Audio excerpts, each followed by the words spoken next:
was hilarious. So that was unreal. Now I want to sort of put sort of the Dr. Moe hat on right now, for sure, and sort of talk to everybody and sort of talk about what happens in our day to day, okay, and how it just irks me that how other healthcare professionals, other professionals, whatever it is, they bash other people. When at the end of the day, when we're looking at this, what I really want to sort of start talking about is how we should all be. Our main goal is the betterment of the patient, how to get the patient better. So for example, if I have a patient that comes in and I know for sure that it's a muscle strain sprain or whatever it is, acute injury that needs to have someone else look at it for the muscular side of things, I'm sending them to physical therapy. Like they need to go see a physical therapist because physical therapy works on muscle, tendon, ligament. We work on bone, nerve, disc. So that is something that working together, we could treat the body as a whole.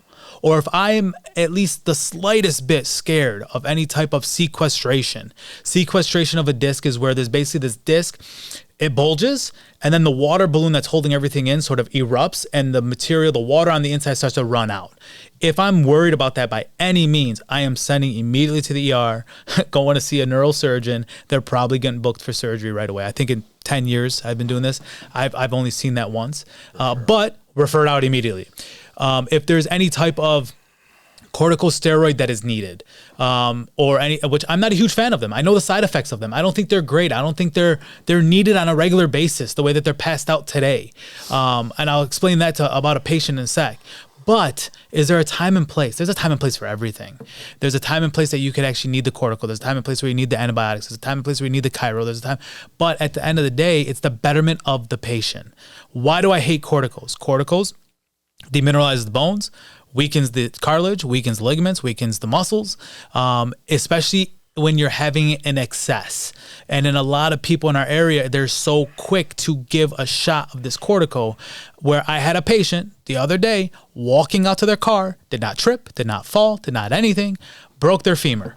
Their femur it's one of the hardest bones to break in the human body, and just snapped right in half. What happened within the last year? For her knee pain, she was taking a cortical shot every single month for the past 12 months. So that alone is going to weaken that bone so much that she sort of did it to herself at that point, which no fault to her. She just wanted to get out of pain. Mm-hmm. But it was just a matter of you need to know what's going on at that point. Okay. So, and my other one favorite that, I'll talk to you about this, and I've talked about this, was when we see patients and we're talking to them.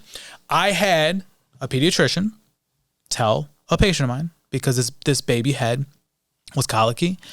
Every time he would sort of sit up, he would start falling over. Leg was always turned out. Head was always tilted. Would not latch on to the mother on one side, was only feeding on one side. This pediatrician, remain nameless, told my patient that basically I'm going to kill their kid. That's unfortunate. I feel like in this field, we see that a lot. A lot of times we'll have different people, different patients coming in telling us like, oh, my primary care doctor said if I start chiropractic, I got to continue chiropractor, doing chiropractic sessions. Or, oh my God, if I see a chiropractor, I'm going to get worse.